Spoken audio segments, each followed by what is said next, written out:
முருகருக்கு ஆடு வெட்டுவாங்கன்னு சொன்னா உங்களால நம்ப முடியுதா?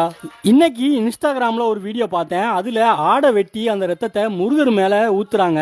சைடுல பாருங்க முருகரோட வேல் இருக்குது. வள்ளி தெய்வான மேல ஊத்தல, முருகர் மேல மட்டும் ஊத்துறாங்க. சங்க காலத்து இலக்கியங்கள்ல முருகருக்கு கோவில்ல கிடா வெட்டுவாங்க அப்படிங்கிறது வரிகள்லாம் இடம்பெற்று இருந்தது நிறைய நூல்கள்ல. திருமுருகாற்றுப்படை, அகநானூறு, குறுந்தொகை இந்த மாதிரி பல நூல்கள்ல முருகருக்கு கிடா வெட்டுவாங்க அப்படிங்கிற மாதிரி நூல்கள்லயே இருக்குது. ஒரு காலத்துல மக்கள் எல்லாருமே முருகர் கோவில்ல கிடா நேர்ந்து விட்டு வெட்டினதாகவும் அதுக்கப்புறமா பிராமணர்கள் அதிகமா உள்ள வந்து அவங்களோட சுயநலத்துக்காக இந்த விதிமுறைகள் எல்லாம் மாத்திட்டு சுத்த சைவ கோயிலா மாத்திட்டதா நம்ம மக்கள் நிறைய பேர் சொல்றாங்க.